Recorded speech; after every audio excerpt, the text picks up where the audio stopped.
हज़रत मुहतरम सामईन इकराम, मेरे बड़े बुज़ुर्गों, नौजवान साथियों और घरों में बैठी हुई इस्लाम की शहज़ादियों, आज जो हम लोग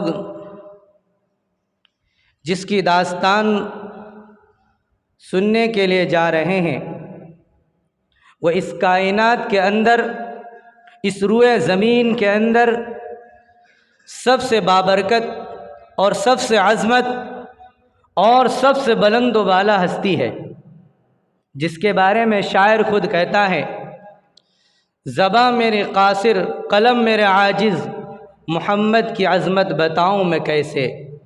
है वो महबूब रब इमामुर रसूल, मोहम्मद की मुकम्मल फ़ज़ाइल सुनाऊं मैं कैसे।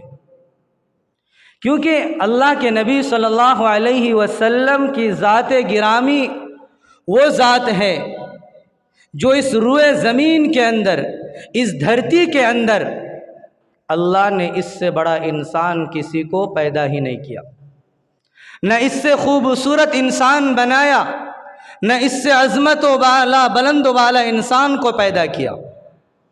क्योंकि रब्ब कायनात खुद फरमाता है कि जब मैंने अपने हबीब, अपने महबूब को जब जिस सांचे से बनाया और बनाते ही मैंने मोहम्मद के सांचे को तोड़ दिया, ताकि दुनिया वाले किसी की मुशाबहत के अंदर मेरे नबी को शामिल न करे कि ये तो मुहम्मदुर रसूलुल्लाह की शक्ल फ़ना की शक्ल से मिलती है, ये तो फ़ना के जैसा है। इसलिए अल्लाह ने फरमाया कि जिस तक मैंने मोहम्मद को बनाया, अल्लाह के नबी को बनाने के बाद अल्लाह ने वो सांचा ही तोड़ दिया, उस सांचे को तोड़ के, ताकि किसी की मिसाल कायम ना हो। जिस तरह शाहजहां ने ताजमहल को बनाया और उसके बाद किसी को इजाज़त नहीं दी कि इसकी मिसाल कोई और बना सके।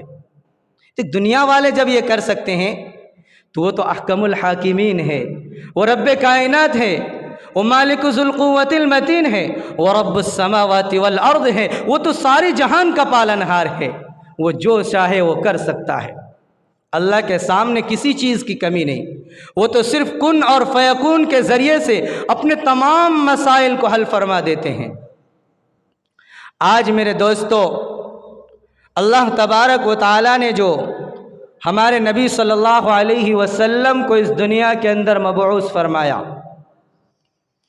और जो अल्लाह के नबी सल्लल्लाहु अलैहि वसल्लम को इस दुनिया के अंदर अल्लाह ने भेजा, क्यों भेजा? ताकि दुनिया के अंदर जो ज़लालत व गुमराही, जो बदकारियाँ आम हो चुकी थी, जो बुराइयाँ फैल चुकी थी, और अरब के बारे में आता है कि अरब की सरज़मीन के अंदर माहौल इतना ख़राब था कि इंसानों पर कोई हुक्मरानी करने के लिए तैयार न था, कोई सरदार बनने के लिए तैयार न था, क्योंकि उनकी ज़िंदगी जानवरों की ज़िंदगी की तरह हो चुकी थी। इंसान था ही नहीं। जिस तरह एक जानवर, एक चौपाए अपनी ज़िंदगी गुजारते हैं, इसी तरह अहले अरब, जज़ीरतुल अरब यानी मक्कतुल मुकर्रमा के लोग गुजारते थे। अल्लाह ने उन लोगों पर रहम फरमाया और पूरी इंसानियत पर रहम फरमाया। अल्लाह ने रहम फरमा करके फरमा दिया कि मैं जो नबी भेजने वाला, मैं जो रसूल भेजने वाला, वो किसी कबीले के लिए नहीं, किसी ख़ानदान के लिए नहीं, किसी बस्ती वालों के लिए नहीं, बल्कि पूरे आलम के लिए, इंसान के लिए भी नबी, जिन्नात के भी लिए नबी, चरिन परिन हजर शजर शम्स कमर हर चीज़ का नबी मैं बना करके भेजने वाला। और ऐसा नबी बना करके भेजने वाला कि इसके बाद अब कोई दूसरा नबी मैं नहीं भेजूंगा। अगर कोई आदमी ये आकर कह दे कि मैं तो फना को नबी मानता, ये फना नबी आ गया, तो समझ लो कि सबसे बड़ा झूठा मक्कार फरेब वही है जो नबी का दावा करे। कि कुरान क्यों फरमाता है, मा काना मुहम्मदुन अबा अहदिम मिर रिजालिकुम वलाकिन रसूलल्लाहि व खातमन नबिय्यीन व काना अल्लाहु बिकुल्लि शैइन अलीमा। अल्लाह ने फरमा दिया कि मैं जो ये नबी भेजला, ये आखिरी पैगंबर है, ये आखिरी नबी है, ये आखिरी रसूल है। और जो जितने में पहले नबी भेज दिया, जितने अंबिया किराम अलैहिस्सलातु वस्सलाम पहले आए, उन तमाम नबियों का, उन तमाम पैगंबरों का मैं इमाम बना करके भेजने वाला। हमारे नबी सल्लल्लाहु अलैहि वसल्लम इंसानों के भी इमाम, जिन्नातों के भी इमाम, यहाँ तक कि अंबिया और रसूलों के भी इमाम अल्लाह ने हमारे नबी को बना दिया। ये हमारे नबी सल्लल्लाहु अलैहि वसल्लम की अज़मत है, ये फ़जीलत है, ये हमारे नबी सल्लल्लाहु अलैहि वसल्लम की बुलंद बाला ज़िंदगी का दास्तान है। मेरे दोस्तों, हमारे नबी सल्लल्लाहु अलैहि वसल्लम के बारे में बहुत सारे दास्तान हैं। और मैंने जो पिछले जुमा बयान किया था कि अल्लाह ने हमारे नबी को बनाया तो कैसे बनाया, वो सारी चीज़ें मैंने बयान कर दिया। और जो अल्लाह के नबी सल्लल्लाहु अलैहि वसल्लम को अल्लाह ने इस दुनिया के अंदर भेजा, उसने इत्तिफाक देखिए कि पैदाइश की तारीख़ भी और पैदाइश का महीना भी रबीउल अव्वल का महीना और वफ़ात का महीना भी रबीउल अव्वल का महीना। तारीख़ के अंदर इख्तिलाफ है, तारीख़ के अंदर मुअर्रिखीन के नज़दीक अलग अलग तारीख़ है पैदाइश की तारीख़, लेकिन वफ़ात की तारीख़ सबका इत्तिफाक है। वफ़ात की तारीख़ सबका इत्तिफाक है कि 12 रबीउल अव्वल पीर का दिन अल्लाह के नबी सल्लल्लाहु अलैहि वसल्लम इस दुनिया से पर्दा फरमाए। लेकिन जो पैदा हुए उसके अंदर मुअर्रिखीन का इख्तिलाफ है। सीरत मुस्तफ़ा लिखने वाले 9 तारीख़ को कहते हैं और सीरत रसूल अकरम सल्लल्लाहु अलैहि वसल्लम एक किताब है, उसके अंदर लिखा है कि 8 तारीख़ के अंदर। और एक बहुत बड़े आलिम मौलाना समीरुद्दीन कासमी इंग्लैंड के, वो अपनी किताब में लिखते हैं कि अल्लाह के नबी सल्लल्लाहु अलैहि वसल्लम की पैदाइश की तारीख़ 13 रबीउल अव्वल, यानी आज की तारीख़, यानी पैदाइश की तारीख़ के अंदर 3 तारीख़ें हैं, लेकिन वफ़ात की तारीख़ सब एक बयान करते हैं। और अक्सर मुहद्दिसीन और फुक़हा की जो तहकीक है, मशहूर तो 12 रबीउल अव्वल है पैदाइश की, लेकिन मुहद्दिसीन की जो तहकीक है वो 9 रबीउल अव्वल है पैदाइश की। तो इसलिए अब हमें खुद अपने गिरबान में झांकना है कि हम 12 रबीउल अव्वल को जो मनाते हैं, पैदाइश मनाते हैं या वफ़ात मनाते हैं, हम उसकी बहस में नहीं जाते, लेकिन खुद गिरबान में हम झांक करके देख लें कि जब अगर हमारे घर के अंदर हमारे वालिद मर जाए, हमारी वालदा गुजर जाए, अगर हम अपने वालिद का तीजा मनाए, चालीसा मनाए, तो उसको कैसे मनाएंगे? एक सवाल छोड़ के जा रहा हूं, मैं किसी पर तनकीद नहीं कर रहा, सवाल छोड़ रहा हूं, जवाब खुद तलाश करो और खुद उसके ऊपर गौर करके फैसला कर लो कि हम क्या करने हैं। अगर हमारे वालिद मर जाए और सामने कोई आकर ढोल बजाने लगे तो हमारा भेजा खोलने लगेगा कि बेवकूफ़, तुम्हें मालूम नहीं हमारे वालिद यहाँ मरा पड़ा है। मेरे दोस्तों, जो वालिदों से बढ़कर, माँओं से ज़्यादा बढ़कर मोहब्बत करने वाले, जिसके बारे में अल्लाह के नबी सल्लल्लाहु अलैहि वसल्लम के बारे में खुद उनकी बेटी हज़रत फ़ातिमा रज़ी अल्लाह ताला अन्हा फरमाती है कि एक मर्तबा मेरे वालिद मोहतरम जन्नतुल बकी के दरमियान सजदे में गिर करके इतने रोए कि जहाँ मेरे नबी, मेरे वालिद मोहतरम सजदा किए थे, वो सजदे की ज़मीन आंसुओं से कीचड़ हो चुकी थी, वो पूरी गीली हो चुकी थी। तो मुझे तरस आया कि कहीं मेरे वालिद की जान न निकल जाए इसी रोने पर। बेटी थी, बाप की मोहब्बत थी दिल के अंदर, फौरन गई और कहा, अब्बा बस कीजिए, आप क्यों रो रहे हैं? क्योंकि अल्लाह ने आपके लिए कुरान के अंदर फरमा दिया, मा तक़द्दम मिन ज़म्बिका व मा तअख़्ख़र, कि मेरे मोहम्मद, ए मेरे नबी, आपके अगले गुनाह भी माफ, आपके पिछले गुनाह भी माफ, आप जो जानबूझ कर करें वो भी माफ, आपने अनजाने में जो किए वो भी माफ। अल्लाह के नबी सल्लल्लाहु अलैहि वसल्लम को अल्लाह ने मासूम पैदा किया तो फरमाया, ए मेरे वालिद मोहतरम, आपको इतनी रोने की क्या ज़रूरत, ये देखो पूरी ज़मीन कीचड़ हो चुकी, आपकी पेशानी के अंदर मिट्टी लग चुकी है। मेरे दोस्तों, जब हज़रत फ़ातिमा ने मेरे नबी के हाथ पर, कमर पर हाथ डाल दी तो हमारे नबी सल्लल्लाहु अलैहि वसल्लम ने कहा कि बेटी और थोड़ी देर बर्दाश्त कर लेती तो कसम उस रब्बे ज़ुल-जलाल की जिसके कब्ज़े में मुहम्मदुर रसूलुल्लाह की जान है, आज मैं पूरी उम्मत को मग़फ़िरत कला करके जन्नत का हक़दार बना देता। बेटी थोड़ी देर और बर्दाश्त कर लेती, अगर अपने बाप को थोड़ी देर और रोने देती तो अल्लाह जोश में आए थे, मेरे आंसुओं को देखकर अल्लाह की किबरियाई जोश में आ रहे थे, मेरी उम्मत की बख्शिश हो रही थी। बेटी अचानक आके तूने मुझे जगा दी। मेरे दोस्तों, जिस नबी ने आंसू बहाकर अपने सजदे की ज़मीन को गीले कर दिए हो, आज हम उस नबी की मोहब्बत में क्या करते हैं, खुद हम सोचें। अल्लाह के नबी सल्लल्लाहु अलैहि वसल्लम अपनी उम्मत से इतने ज़्यादा मुशफ़िक़ और इतने ज़्यादा मुरब्बी थे कि माँ और बाप भी अपने बच्चे से इतनी मोहब्बत नहीं करते जितनी मोहब्बत हमारे नबी सल्लल्लाहु अलैहि वसल्लम अपनी उम्मत से करते हैं। मदीनतुल मुनव्वरा के अंदर एक चोर का हाथ काटा जा रहा है, क्योंकि इस्लाम का कानून है जो चोरी करेगा उसका हाथ काटा जाएगा।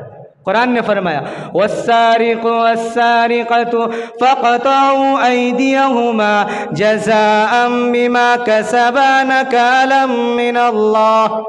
अगर चोरी करने वाले औरत हो या चोरी करने वाले मर्द, दोनों का हाथ काट दिया जाए। ये कानून इस्लाम का। जब चोर का हाथ काटा रहा, मेरे नबी की आंखों से आंसू टपक रहे। हजरत उमर आए, हजरत अनस आए, फरमाया अल्लाह के नबी, एक चोर का हाथ कट रहा, आपको रोने की क्या जरूरत। फरमाया, ऐ अनस, ऐ उमर, तुम्हारे सामने एक चोर है लेकिन मेरे सामने तो मेरा एक उम्मती है। तुमने उनको चोर होने के लिए देखा, मैं तो अपनी उम्मती होने के लिए देख रहा हूं कि मेरा उम्मती का एक हाथ काटा जा रहा है। मेरे दोस्तों सोचो, लेकिन इस्लाम का कानून था, कुरान का कानून था, मानना पड़ा। लेकिन एक चोर के लिए भी हमारे नबी की आंखों में आंसू, क्योंकि एक उम्मती का हाथ काटा जा रहा था, एक उम्मती को तकलीफ दी जा रही थी। आज उसी नबी सल्लल्लाहु अलैहि वसल्लम की दास्तान मुबारक हम हर उलमा से सुनते हैं, हर आलिम से सुनते हैं, लेकिन हमारा अमल ज़ीरो होता है। अमल ज़ीरो होता है। सुनने तो बहुत सुनते हैं, लेकिन मेरे दोस्तों हम वो चीज़ सुने और दिल के अंदर ये तहिया करें कि जो बात सुने उस पर अमल भी करें, तब जाकर उस पर फ़ायदा होता है। एक वाक़या सुना था, लेकिन वक्त मुख्तसर है इसलिए कि मुझे असल बात पर आना है। इंशाल्लाह वो वाक़या भी सुनाऊंगा मैं कि हम लोग किस तरह इस दुनिया के अंदर ज़िंदगी गुजारते हैं और अल्लाह ने किस तरह ज़िंदगी गुजारने का हमें हुक्म दिया है। पिछले जुमा मैंने आपके सामने बहुत सारी चीज़ें छोड़ कर गया था कि अल्लाह के नबी की वफ़ात पर भी बयान करना है।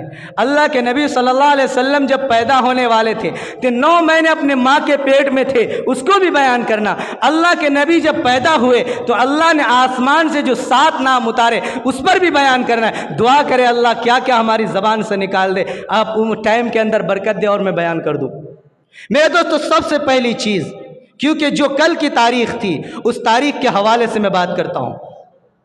कुरान के अंदर फरमाया, कुल इन कुंतुम तुहिब्बूनल्लाह फत्तबिऊनी युहब्बुकुमुल्लाह व यगफिर लकुम दुनूबकुम। कुरान के अंदर अल्लाह ने फरमाया कि लोगों, जब तुम अल्लाह की अगर मोहब्बत को अपनी तरफ खींचना चाहो, अल्लाह की मोहब्बत को हासिल करना चाहो, तो सबसे पहले मेरे नबी की मोहब्बत को हासिल करना पड़ेगा। मेरे नबी की इत्तिबा करनी पड़ेगी। अगर मुहम्मदुर रसूलुल्लाह की मोहब्बत तुम्हारे दामन के अंदर है, अगर तुमने मुहम्मदुर रसूलुल्लाह के दामन को थाम लिया तो समझ लो तुमने अल्लाह के दामन को थाम लिया, अल्लाह की मोहब्बत को हासिल कर लिया। अगर तुमने मुहम्मदुर रसूलुल्लाह के दामन को नहीं थामा तो तुम अल्लाह की मोहब्बत से बिल्कुल ज़ीरो हो। हमें ज़बानी आशिक नहीं बनना, बल्कि हमें अमल से भी आशिक बनना है। आशिक रसूल बहुत होते हैं, लेकिन आशिक रसूल का किरदार अदा करने वाले बहुत कम लोग होते हैं। नबी का नाम सुनते ही हम झूम जाते हैं, लेकिन नबी की जब शरीयत आती है तो हम फिर साइड ले लेते हैं। तो नहीं, नबी के नाम पर जिस तरह झूमते हैं, इसी तरह नबी की शरीयत को भी मानकर हमें झूमना। अल्लाह के नबी सल्लल्लाहु अलैहि वसल्लम की वफ़ात कब हुई? 12 रबीउल अव्वल। अल्लाह के नबी सल्लल्लाहु अलैहि वसल्लम सुबह के बाद ज़ोहर से पहले पहले अल्लाह के नबी सल्लल्लाहु अलैहि वसल्लम इस दुनिया से रुखसत हुए। रुखसत होने से 4 दिन पहले, कितने दिन? 4 दिन पहले अल्लाह के नबी सल्लल्लाहु अलैहि वसल्लम एक हफ्ता पहले बीमार थे। अल्लाह के नबी सल्लल्लाहु अलैहि वसल्लम की जिस्म पर कमज़ोरियाँ आ चुकी थी। तो 4 दिन पहले मेरे नबी सल्लल्लाहु अलैहि वसल्लम मस्जिद नबवी के अंदर आते हैं। मेरे दोस्तों, बड़ी कीमती बात है, ध्यान से सुनिएगा, बड़ी कीमती बात है सीरत के हवाले से। और हमारी जो माँ बहनें घर के अंदर सुनती हैं तो हाथ खाने के अंदर हो, कान हमारी तरफ हो, क्योंकि अल्लाह के नबी के हवाले से बड़ी कीमती कीमती बातें बताई जा रही है। 4 दिन पहले मेरे नबी सल्लल्लाहु अलैहि वसल्लम मिंबर पर आए, मस्जिद नबवी के अंदर ज़ोहर की नमाज पढ़ाई। ज़ोहर की नमाज पढ़ाने के बाद फ़ौरन मिंबर पर खड़े हो गए। कभी अल्लाह के नबी ज़ोहर की नमाज पढ़ाने के बाद मिंबर पर खड़े नहीं होते थे। सारे सहाबा हैरान कि आज एक अजीब चीज़ हमें देखने को मिली कि अल्लाह के नबी ने ज़ोहर की नमाज पढ़ाई और ज़ोहर की नमाज पढ़ाने के बाद फ़ौरन मिंबर पर खड़े हुए, माजरा क्या? अल्लाह के नबी सल्लल्लाहु अलैहि वसल्लम अल्लाह की हम्द, अल्लाह की सना बयान करते हैं। उसके बाद फरमाते हैं कि मेरे सहाबा, आपको मालूम है कि आज अल्लाह ने एक बंदे को इख्तियार दिया है, चाहे वो बंदा दुनिया को पसंद कर ले, चाहे आखिरत को पसंद कर ले, और उस बंदे ने आखिरत को पसंद कर लिया है।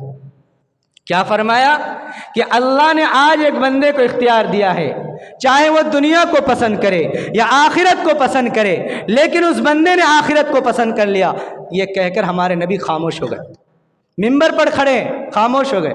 पहली सफ में बैठे हुए थे हमारे नबी के गारे यार, हमारे नबी की ज़िंदगी के साथी हज़रत अबू बकर सिद्दीक़ रज़ी अल्लाह ताला अन्हु पहले सफ में बैठे हुए थे। मिंबर के सामने धाड़े मार के रोने लगे और रोते रोते बेहोश होकर वहीं मुसल्ले पर नीचे गिर गए। सारे सहाबा परेशान, सारे सहाबा हैरान कि अल्लाह के नबी ने तो सिर्फ एक बात कही कि अल्लाह ने आज एक बंदे को इख्तियार दिया, चाहे वो बंदा दुनिया को पसंद कर ले, चाहे वो बंदा आखिरत को पसंद कर ले, लेकिन इसमें अबू बकर को रोने की क्या ज़रूरत थी? और रोए तो रोए, लेकिन बेहोश होने की क्या ज़रूरत थी? रोए भी और बेहोश होकर नीचे भी गिर गए, मामला क्या? हज़रत अबू बकर सिद्दीक़ रज़ी अल्लाह ताला अन्हु के बाद तमाम सहाबा इकराम जमा हो गए। जमा होने के बाद हज़रत अबू बकर के मुंह पर पानी का छींटा मारा, उनको होश आया। उनके बाद फरमाया, अबू बकर, हमारी बात समझ में नहीं आई। अल्लाह के नबी ने सिर्फ एक बात फरमाया, एक जुमला कहा कि अल्लाह ने आज एक बंदे को इख्तियार दिया, चाहे वो बंदा दुनिया को पसंद कर ले, चाहे आखिरत को पसंद कर ले, लेकिन अबू बकर इसमें रोने की क्या ज़रूरत? चलो रोए तो ठीक है, लेकिन बेहोश होकर गिरने की क्या ज़रूरत थी? हज़रत अबू बकर खामोश, कुछ नहीं बोले, सीधा वहाँ से उठे, मेरे नबी के मिंबर के करीब जाकर खड़े हो गए। फरमाया, कसम है उस ज़ात की जिसके कब्ज़े में अबू बकर की जान है, आज अल्लाह ने जिस बंदे को इख्तियार दिया है वो बंदा कोई और नहीं, वो बंदा मेरे और आपके आका सरवरे कायनात सरकार दो आलम सल्लल्लाहु अलैहि वसल्लम है कि आज अल्लाह ने मेरे नबी से, मेरे महबूब से पूछ लिया कि मेरे नबी, ए मेरे महबूब, ए मेरे लाज दुलारे नबी, क्या तुम दुनिया में रहना चाहते हो या मेरे पास आना चाहते हो? तो आज मेरे नबी ने, मेरे महबूब ने, मेरे दोस्त ने फैसला कर लिया कि हम सबको दागे फिराग देकर हम सबको छोड़ करके चले जाएंगे और हमेशा के लिए हम सबको छोड़कर चले जाएंगे। मेरे दोस्तों, हज़रत अबू बकर रज़ी अल्लाह ताला अन्हु को ये जुमला कहना था कि ये कोई और बंदा नहीं, ये तो हमारे नबी सल्लल्लाहु अलैहि वसल्लम को अल्लाह ने आज इख्तियार दिया कि ए मेरे महबूब, ए मेरे नबी, तुम दुनिया में रहना चाहते हो या मेरे पास आना चाहते हो, तो आज मेरे नबी ने फैसला कर लिया है कि वो हम सबको छोड़कर चले जाएंगे। मेरे दोस्त, ये बात कहना था कि पूरी मस्जिद नबवी के अंदर कोहराम मच गया। सहाबा इकराम का दिल फटने लगा, कलीजा फटने लगा, क्योंकि सहाबा इकराम अपनी गर्दन को काटना बर्दाश्त करते थे, अपनी बच्चों की गर्दन कटाना बर्दाश्त कर सकते थे, लेकिन मेरे नबी की जुदाई को बर्दाश्त नहीं कर सकते थे। सहाबा सब कुछ बर्दाश्त कर सकते थे, लेकिन मेरे नबी इस दुनिया से पर्दा फरमाया जाए, सहाबा को यह बर्दाश्त नहीं थी। इसलिए सहाबा इकराम धाड़े मार कर रोने लगे। हमारे नबी की आंखों से भी आंसू जारी है। अबू बकर रो रहे हैं, सारे साथी रो रहे हैं, उस्मान रो रहे, अली रो रहे, उमर फारूक रो रहे, जितने सहाबा इकराम बैठे थे, पूरी मस्जिद नबवी के अंदर कोहराम मच गया। उसके बाद हमारे नबी सल्लल्लाहु अलैहि वसल्लम तमाम सहाबा को खामोश करते हैं और फरमाते हैं, क़द सद्दक़त अबू बकर। क्या फरमाया? क़द सद्दक़त अबू बकर। अबू बकर ने जो कहा एक एक हरफ सच्चा है। अबू बकर ने बिल्कुल सच कहा, क्योंकि अल्लाह ने आज मुझसे पूछ लिया, अल्लाह ने आज मुझसे पूछ लिया कि मेरे नबी, तुम दुनिया में रहना चाहते हो या मेरे पास आना चाहते हो, तो आज मैंने फैसला कर लिया है कि तुम सबको छोड़कर चला जाऊंगा, तुम्हें दावे फिराग देकर चला जाऊंगा और हमेशा के लिए मैं अल्लाह के प्यारे हो जाऊंगा। मेरे दोस्त, ये जुमला कहना था, पूरी मस्जिद नबवी के अंदर सन्नाटा, पूरी मस्जिद नबवी के अंदर रोने की आवाज़, सहाबा इकराम रो रहे हैं, अल्लाह के नबी रो रहे हैं, अल्लाह के नबी की आंखों से ज़ारो कतार आंसू बह रहे, हिचकियाँ निकल रही है। उसके बाद अल्लाह के नबी सल्लल्लाहु अलैहि वसल्लम तमाम सहाबा इकराम रिज़वानुल्लाह तआला मजमईन को खामोश करते हैं। उसके बाद अल्लाह के नबी ने जो बातें बताई, वो बड़ी कीमती बातें बताई। फरमाया कि ओ मेरे सहाबा, ओ मेरे साथियों, ओ मेरे दुलारों, ओ मेरे यारों, ओ मेरे दोस्तों, सुनो, अबू बकर ने जो कहा बिल्कुल सच है। आज मैं तुम्हारे सामने इस मिंबर पर मौजूद हूँ, लेकिन कुछ दिनों के बाद तुम्हें मेरी मिंबर नज़र नहीं आएगी। मिंबर तो नज़र आएगी, लेकिन मुहम्मदुर रसूलुल्लाह तुम्हें नज़र नहीं आएगा। आज मैं तुम्हारे सामने हूँ, लेकिन कुछ दिनों के बाद मैं तुम्हारी नज़रों से ओझल हो जाऊँगा, मैं तुम्हारी नज़रों से गायब हो जाऊँगा और मैं हमेशा हमेशा के लिए तुम्हें छोड़कर चला जाऊँगा। मेरे दोस्तों, मेरे नबी सल्लल्लाहु अलैहि वसल्लम की आंखों में आंसू सहाबा इकराम को बयान कर रहे हैं कि मेरे सहाबा, और मेरे सहाबा, अगर तुम्हें मेरी याद आए, अगर तुम्हें मेरी याद सताए, तो मस्जिद नबवी के अंदर आ जाना, मेरी मिंबर को देखकर तसल्ली हासिल कर लेना। अगर यहाँ भी तसल्ली ना हो, ओ मेरे सहाबा, मेरे रोज़े अक़दस पर आ जाना, मेरे कब्र पर आकर, मेरे रोज़े अक़दस पर आकर सलातो सलाम पढ़ कर के तसल्ली हासिल कर लेना। ए मेरे सहाबा, ओ मेरे सितारों, क्योंकि आज के बाद, कुछ दिनों के बाद, या तो मेरी कब्र तुम्हें नज़र आएगी या मस्जिद नबवी नज़र आएगी, मैं मुहम्मदुर रसूलुल्लाह तुमको नज़र नहीं आऊँगा। मेरे दोस्तों, सहाबा इकराम रो रहे हैं, अल्लाह के नबी सल्लल्लाहु अलैहि वसल्लम बयान कर रहे हैं कि अब हम इस दुनिया से पर्दा फरमाने वाले हैं। 4 दिन पहले की बात, अल्लाह के नबी सल्लल्लाहु अलैहि वसल्लम ने फरमाया कि मेरे सहाबा और मेरे साथियों, मैंने अपनी ज़िंदगी गुजारी, मैंने अपनी ज़िंदगी गुजारी, 63 साल की ज़िंदगी गुजारी, 10 साल 23 साल की ज़िंदगी नबूवत के बाद मैंने तुम्हारे सामने गुजारी, लेकिन मेरे सहाबा और मेरे सितारों, मुझे याद नहीं अगर मैंने अपनी ज़िंदगी के अंदर किसी को नाहक मारा है, किसी को गाली दी है, अगर किसी को कोई ऐसा जुमला कह दिया है, तो आज खड़ा हो जाए, मैं मुहम्मदुर रसूलुल्लाह इस मस्जिद नबवी के अंदर मिंबर पर खड़ा हूँ, आकर मुझे गाली दे दे, आकर मुझे मार ले, ताकि मुहम्मदुर रसूलुल्लाह उस गाली का, उस मार का और उस अल्फाज का बदला दुनिया के अंदर चुका दे। मेरे दोस्तों, एक नबी, जबकि अल्लाह के नबी सल्लल्लाहु अलैहि वसल्लम किसी पर न हाथ उठाए, न किसी को गाली दी, न किसी को कोई ऐसा जुमला कहा कि जिससे उनको तकलीफ़ पहुंची, लेकिन मुहम्मदुर रसूलुल्लाह मेरे नबी अपनी उम्मत को ये पैगाम देना चाहते हैं कि ए मेरे दोस्तों, ए मेरे उम्मतियों, जब दुनिया से जाना है तो इस हाल में ना जाना कि कोई तुमसे दुखियार हो, किसी को तुमने गाली दो हो, किसी के दिल को तुमने ठेस पहुंचाया हो जिसकी वजह से उसको तकलीफ पहुंची हो। दूसरा जुमला हमारे नबी फरमाते हैं कि मेरे सहाबा, मालूम नहीं मैंने अपनी ज़िंदगी गुजारी, अगर मैंने अपनी ज़िंदगी के अंदर किसी को भी जुल्म ज़्यादती के तौर पर मैंने उसको पकड़ करके रखा, उसका कोई सामान लिया, तो आज खड़ा हो जाए मैं मुहम्मदुर रसूलुल्लाह उसका बदला अदा करने के लिए तैयार।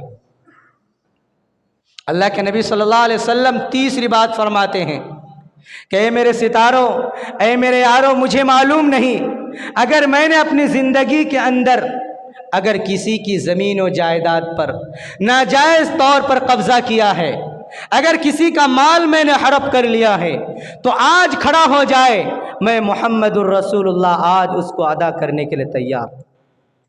उसके बाद फरमाते हैं कि ए मेरे सहाबा, हर एक आदमी अपने परिवार वालों का, अपने घर वालों का, जो भी जिस तरह का जिम्मेदार हो, वो अपनी जिम्मेदारी बखूबी निभाए, क्योंकि कल क़यामत के दिन अल्लाह हर जिम्मेदार से उसके मातहत काम करने वालों के बारे में सवाल करेंगे।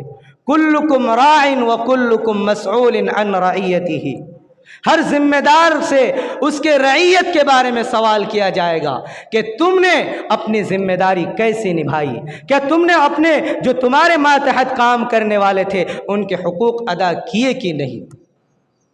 ये तमाम चीज़ें बयान फरमाने के बाद हमारे नबी सल्लल्लाहु अलैहि वसल्लम खामोश हो जाते हैं। खामोश हो जाते हैं। खामोश जब हो जाते हैं तो पूरी मस्जिद नबवी के अंदर सन्नाटा छा, कोई खड़ा नहीं हुआ। किसकी जुर्रत, क्योंकि अल्लाह के नबी ने ना किसी को मारा, न किसी को गाली दी, न किसी को कोई ऐसा जुमला कहा जिससे उसको तकलीफ़ पहुंची, न किसी की ज़मीन और जायदाद हड़प की, न किसी के माल और दौलत लिया, किसी का कुछ नहीं लिया।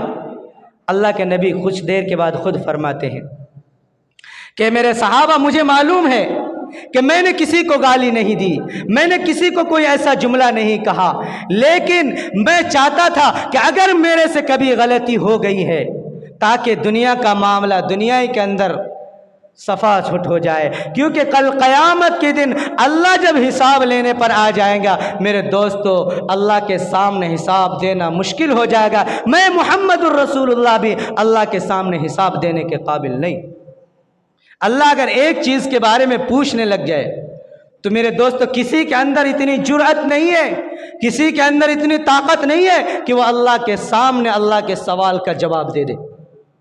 इसलिए फरमाया कि मेरे सहाबा, अगर दुनिया से जाना तो इस हाल में जाना कि तुम्हें किसी को न तकलीफ़ दी हो, न किसी को गाली दी हो, न किसी का कोई ऐसा जुमला कहा हो जिससे उसके तकलीफ़, अगर कह दिया हो तो फ़ौरन दुनिया से जाने से पहले अपने मामला को दुरुस्त कर ले, माफ़ी तलाफ़ी कर ले, अपने हुकूक को अदा कर ले, वरना कल क़यामत के दिन अल्लाह को जवाब देना बड़ा भारी पड़ जाएगा। मेरे नबी सल्लल्लाहु अलैहि वसल्लम ये बयान करके खामोश हो जाते हैं और मिंबर से घर तशरीफ़ ले जाते हैं। 3 दिन के बाद अल्लाह के नबी सल्लल्लाहु अलैहि वसल्लम की वफ़ात होती है। 4 दिन के बाद हज़रत अबू बकर सिद्दीक़ रज़ी अल्लाह ताला अन्हु घर में मौजूद नहीं थे, क्योंकि हज़रत अबू बकर सिद्दीक़ रज़ी अल्लाह ताला अन्हु तिजारत का काम करते थे, कपड़े की तिजारत थी उनकी, तो तिजारत के वास्ते वो गाँव से बाहर गए थे। हज़रत अबू बकर सिद्दीक़ रज़ी अल्लाह ताला अन्हु मौजूद नहीं। अल्लाह के नबी सल्लल्लाहु अलैहि वसल्लम सुबह के बाद ज़ोहर से पहले पहले हमारे नबी सल्लल्लाहु अलैहि वसल्लम का इंतकाल हो जाते हैं। जब इंतकाल का वक्त करीब आया, मेरे दोस्तों, अल्लाह के नबी को अल्लाह कितना मोहब्बत करते हैं। 4 दिन पहले अल्लाह के नबी से अल्लाह इजाज़त लेते हैं, फिर 4 दिन के बाद जब आखिरी वक्त आता है तो फिर अल्लाह तबारक व तआला मलकुल मौत को अकेले नहीं भेजते। हर आदमी के बाद मलकुल मौत अकेला आता है, लेकिन हमारे नबी एक ऐसा शख्स है दुनिया के अंदर कि मलकुल मौत को जिब्राइल के साथ भेजते हैं और जिब्राइल को ये ताकीद करते हैं कि जिब्राइल, मलकुल मौत को दरवाजे के बाहर खड़ा करना और तुम अंदर जाना, पहले मलकुल मौत को अंदर दाखिल मत करना, पहले तुम जाना, नबी से इजाज़त लेना। अगर नबी इजाज़त दे तो मलकुल मौत को अंदर ले जाना, इजाज़त ना ले तो मलकुल मौत को वापस लेकर मेरे पास आ जाना। ये मेरे नबी की शान थी, ये मेरे नबी की अज़मत थी, ये मेरे नबी का मर्तबा और मकाम था कि अल्लाह तबारक व ताला मेरे नबी से कितनी मोहब्बत करते थे और कितने हमारे नबी को चाहते थे कि मेरे नबी अल्लाह से फरमाते मेरे नबी को किसी चीज़ पर तकलीफ़ ना हो जाए, मेरे नबी का दिल ना दुखे। इसलिए फरमाया, ए जिब्राइल जाओ मलकुल मौत को लेकर, मलकुल मौत को बाहर खड़ा करना, तुम अंदर जाना, इजाज़त लेना, मेरे नबी इजाज़त दे तो आ जाना, रूह लेकर आ जाना, इजाज़त ना दे तो वापस आ जाना। चुनांचे मलकुल मौत आसमान से हज़रत जिब्राइल अलैहिस्सलातु वस्सलाम के साथ आए। मलकुल मौत बाहर, अल्लाह के नबी सल्लल्लाहु अलैहि वसल्लम अपने हुजरे मुबारक के अंदर अपने हज़रत आयशा रज़ियल्लाहु ताला अन्हु के गोद में आराम फरमा रहे, अपने सर को रखकर।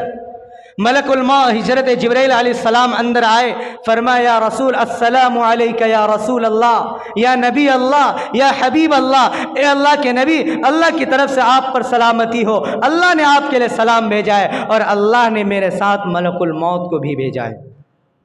अगर आप अंदर आने की इजाज़त दें तो मैं मलकुल मौत को अंदर आऊँ, लेकर आऊँ, वरना मैं वापस लेकर अल्लाह के पास फिर चला जाऊँ।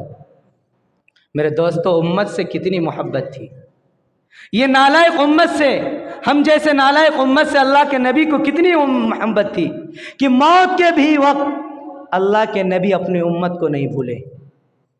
आज हम थोड़ी सी ये होते तो अल्लाह के नबी को भूल जाते, मौत के वक्त रोज लोगों को इतनी तकलीफ होती, अपने आल औलाद सबको भूल जाते हैं, खुद अपने को भूल जाते हैं, लेकिन अल्लाह के नबी को मौत के वक्त भी अपनी उम्मत याद आई, मौत के वक्त भी अपनी उम्मत याद आई। फरमाया जिब्राइल मेरे एक सवाल है, मलकुल मौत को मैं उसी वक्त अंदर आने की इजाज़त दूंगा जब इस सवाल का जवाब मुझे अल्लाह की तरफ से मिल जाए। अगर जवाब मिल गया तो मेरी रूह लेकर जाओ, न मिला वापस लेकर जाओ। अल्लाह के नबी ने क्या फरमाया कि जिब्राइल मेरा एक सवाल है, अल्लाह के पास जाओ, उस सवाल का जवाब लेकर आओ। अल्लाह उस सवाल का जवाब क्या देते हैं, फिर मैं बताऊंगा कि मुझे जाना है या नहीं जाना, मलकुल मौत को अंदर आने की इजाज़त दूं या ना दूं, फिर बताऊंगा, पहले बाहर रहने दो। मलकुल मौत खुद कहते हैं कि आज तक दुनिया के अंदर मैंने जितने रूह कब्ज़ किए, किसी का मुझे इंतज़ार करने की ज़रूरत नहीं पड़ी, न किसी की इजाज़त लेने की ज़रूरत पड़ी, फ़ौरन जाता और रूह कब्ज़ कर लेके वापस आ जाए, किसी को इजाज़त लेने की ज़रूरत नहीं पड़ी। लेकिन अल्लाह के नबी एक ऐसे नबी थे कि मलकुल मौत को भी खड़े होकर इंतज़ार करना पड़ा, जबकि वो कभी किसी का इंतज़ार नहीं करते। फरमाया कि जिब्राइल जाओ मेरे रब के पास, उनको जाकर कहो मेरी उम्मत का क्या हाल है, मेरी उम्मत का क्या हाल होगा, मैं जब इस दुनिया से पर्दा फरमा जाऊंगा तो मेरी उम्मत को किस हाल में अल्लाह रखेगी, मेरी उम्मत किस हाल में जाएगी और मौत की तकलीफ मेरी उम्मत को कैसी होगी। अल्लाह से जाकर ये कहना कि मेरी उम्मत की सारी मौत की तकलीफ़ आज मैं मुहम्मदुर रसूलुल्लाह उठाने के लिए तैयार, जाओ अल्लाह को कह दो वो सारी तकलीफ़ें मुझे दे दे और मेरी उम्मत को मौत की तकलीफ़ से आज़ाद कर दे। और अल्लाह से ये कह देना कि जब तक मेरी सारी उम्मत की अल्लाह बख्शिश नहीं कराते उस वक्त में मलकुल मौत को आने की इजाज़त नहीं देता। हज़रत जिब्राइल अलैहिस्सलाम अल्लाह के पास गए, अल्लाह के पास जाने के बाद फरमाया अल्लाह आपके नबी, आपके महबूब, आपके लाडले और दुलारे रसूल ने आपसे एक सवाल किया है और उस सवाल का जवाब भी मांगा है। अल्लाह ने फरमाया कि मेरी मोहम्मद को इंतज़ार क्यों करा रहा है, जाओ फ़ौरन उनको खुशखबरी सुना दो कि मैं उनकी उस उम्मत को जो उनके तरीक़े पर चले, कुरान और हदीस के सुन्नत के मुताबिक चले और सहाबा इकराम रिज़वानुल्लाह ताला अजमईन के सीरत और सूरत के मुताबिक ज़िंदगी गुजारे, मैं उनकी तमाम उम्मत को जहन्नम से निकाल कर जन्नत के अंदर दाखिल करने वाला, और जो मेरे नबी के तरीक़े को अपनाएगा मौत की सख्ती को भी मैं उनसे ख़त्म कर दूंगा। जाओ मेरे नबी को इंतज़ार मत कराओ, फ़ौरन जाकर खुशखबरी कर दो कि नबी अल्लाह ने आपकी उम्मत के लिए गारंटी दे दी कि आपकी उम्मत को मौत की तकलीफ़ नहीं देगी, लेकिन उस उम्मत को जो उम्मत आपके तरीक़े को अपना कर अपनी ज़िंदगी गुजारे। वो उम्मत नहीं जो अंग्रेज़ों के तरीक़े को अपनाए, जो गैरों के तरीक़ों को, यहूद और नसारा के तरीक़ों को अपनाए, उस उम्मत के लिए खुशखबरी नहीं। उस उम्मत के लिए खुशखबरी है जो आपके तरीक़े को अपनाए, आपकी सीरत को अपनाए, आपकी सूरत को अपनाए। अल्लाह उससे मौत की सख्ती को आसान फरमा दिया। और अल्लाह फरमाता है कि मैं उसके मौत को ऐसा आसान मौत दूंगा, जिस तरह अगर आटे के अंदर बाल दाखिल हो जाए तो बाल को किस तरह हम आटे से निकाल लेते हैं आसानी के साथ, इसी तरह उसको आसानी के साथ उनको मौत दूंगा, कोई मौत की तकलीफ ना होगी। और दूसरी चीज़ अल्लाह के नबी ने यह फरमाई कि मलकुल मौत, ए जिब्राइल, अल्लाह से यह भी कह देना कि मेरे जाने के बाद मेरी उम्मत को अल्लाह लावारिस न छोड़े, मेरे उम्मत का अल्लाह खुद वारिस बन जाए और मेरी उम्मत को एक बारगी अजाब में मुब्तला न करे। जिस तरह कौम आद, कौम समूद, कौम फिरऔन पर अजाब नाजिल किया, इस तरह मेरी उम्मत को एक बार के अजाब के अंदर मुब्तला न करे। मेरे दोस्तों, आज अल्लाह के नबी की उस दुआ की वजह से मौत के वक्त जो अल्लाह से अहद व पैमान कराए थे, उस अहद व पैमान की वजह से आज हम इस दुनिया के अंदर सही सालिम सांस ले रहे हैं। वरना हमारी करतूत, हमारे आमाल इतने बुरे हैं कि आज कौम समूद, कौम आद की तरह अल्लाह हम पर भी अजाब नाजिल कर देता। अगर अल्लाह अहद ना करता हमारे नबी से तो आज हम तो हलाक व बर्बाद हो जाते। तो एहसान मानिए हमारे नबी की कि आज हमारे नबी की वजह से, उनकी इस अहद की वजह से आज हम दुनिया के अंदर सही सालिम सांस ले रहे हैं। अहद व पैमान हो गया। जिब्राइल अलैहिस्सलातु वस्सलाम ने आकर हमारे नबी को खुशखबरी दे दी। अल्लाह के नबी ने कहा अब मुझे तसल्ली हो गई, अपनी उम्मत के बारे में अब मुझे तसल्ली हासिल हो गई। फ़ौरन मलकुल मौत को बुलाओ और मेरी रूह कब्ज़ करा लो। मलकुल मौत खुद फरमाते हैं कि जब मैं अल्लाह के नबी की रूह को निकालने जा रहा था, मेरा हाथ कांपने लगा, मैं थर्राने लगा, जबकि मैं किसी से डरता नहीं था। चाहे कितने बड़े बड़े बादशाह हो, कितने बड़े बड़े वक्त के हाकिम हो, अना रब्बुकुमुल आला कर दावा करने वाला फिरौन के मैंने रूह कब्ज़ किया, सद्दाद जिसने दुनिया के अंदर जन्नत बनाई उनके मैंने रूह कब्ज़ किया, लेकिन मैंने कभी कांपा नहीं। अल्लाह के नबी की रूह निकालते हुए मेरे कांपने लगी हाथ। उसके बाद हज़रत जिब्राइल अलैहिस्सलाम फरमाते, आह मेरे नबी, क्या आपने इजाज़त दे दी। इसलिए कि अल्लाह के नबी, आज अगर आज का आपका आखिरी दिन है तो दुनिया के अंदर मेरा भी आज आखिरी दिन है। अब मैं दुनिया के अंदर नहीं आऊँगा क्योंकि मेरा काम आज आपके साथ ही मुकम्मल हो गया। अल्लाह के नबी, आपने मुझे भी दुनिया से अब रुखसत कर दिए, क्योंकि जिब्राइल अलैहिस्सलातु वस्सलाम को अल्लाह ने अंबियाओं का दोस्त बना दिया था। हर अंबिया के पैगाम हज़रत जिब्राइल अलैहिस्सलाम लेकर आए थे। तो उस वक्त हज़रत जिब्राइल अलैहिस्सलातु वस्सलाम की आँखों से भी आंसू जारी हो गए जिस वक्त अल्लाह के नबी सल्लल्लाहु अलैहि वसल्लम का रूह निकाला जा रहा था। और पूरी उम्मत का दर्द अल्लाह के नबी अपने जिस्म पर लिए थे। खुद हदीस की किताब में आता है, अल्लाहुम्मा हव्विन अला सकरातिल मौत। हमारे नबी सल्लल्लाहु अलैहि वसल्लम की जिस्म पर मौत की तकलीफ इतनी शदीद हो गई क्योंकि खुद अल्लाह के नबी ने मांग ली ना। तो हम्मा आयशा से फरमाया, ए आयशा, पानी का प्याला, पानी का कटोरा मेरे पास रख दो। फ़ौरन अल्लाह के नबी सल्लल्लाहु अलैहि वसल्लम उस पानी के प्याले के अंदर हाथ डालते और फरमाते, अपने चेहरे पर मलते, अपने जिस्म पर मलते और फरमाते, अल्लाहुम्मा हव्विन अला सकरातिल मौत, या अल्लाह मौत की सख्ती आसान फरमा। मेरे दोस्तों, जो नबी हमारी मौत की सख्ती लेने के लिए तैयार, जो नबी हमारे जहन्नम से बचाने के लिए अल्लाह से अहद करे, जो नबी हमारे अजाब में मुब्तला ना होने के लिए अल्लाह से अहद करे, आज बताए हम उस नबी के तरीक़े को कितना अपनाए हैं, कितना उस नबी की सुन्नत पर हम अमल करते हैं। खुद अपने ग़रीबान पर हम झांकेंगे, खुद अपने अंदर टटोलेंगे तो हमें खुद मालूम हो जाएगा कि हम कितना नबी के दीवाने हैं, हम कितना नबी के आशिक हैं, हम कितना नबी के गैर हैं, खुद मालूम हो जाएगा।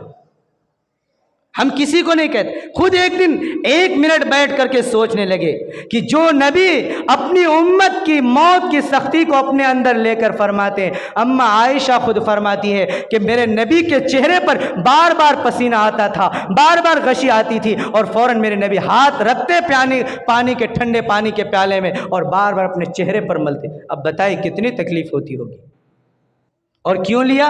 ताकि उम्मत को तकलीफ़ ना हो, उम्मत को दर्द ना हो। आज उसी उम्मत अपने नबी को भूल गए। मेरे दोस्तों, जब हमारे नबी सल्लल्लाहु अलैहि वसल्लम के बिल्कुल आखिरी घड़ी आए, हमारे नबी सल्लल्लाहु अलैहि वसल्लम के होंठ हिलने लगे। अम्मा आयशा फरमाती है कि मैंने जब अपने नबी सल्लल्लाहु अलैहि वसल्लम के होंठों पर कान लगाया तो मेरे नबी ने फरमा रहे थे, ए आयशा मेरी उम्मत को नमाज से गाफिल ना होने देना। ए आयशा मैं आखिरी वक्त में भी तुम्हें ये पैगाम देकर जा रहा हूँ कि मेरी उम्मत को कह देना कि वो नमाज की पाबंदी करे, वो नमाज को ना छोड़े, चाहे किसी हाल में भी हो। बीमार हो तो बैठ के पढ़े, बैठ के पढ़ने की ताकत ना हो, लेट के पढ़े, लेट के पढ़ने की भी ताकत ना हो, इशारे से पढ़े। अगर हाथ के इशारे से पढ़ने की ताकत ना हो तो आंखों के इशारे से भी पढ़ ले, लेकिन नमाज ना छोड़े।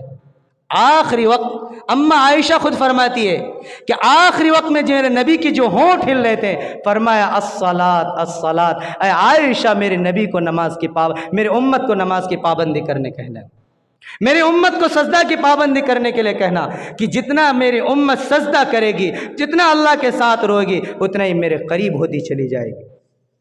मेरे दोस्तों, जब हमारे नबी सल्लल्लाहु अलैहि वसल्लम का इंतकाल हो गया, सारे सहाबा इकराम हैरान और परेशान, सारे सहाबा इकराम, पूरे मदीने के अंदर कोहराम मच गया।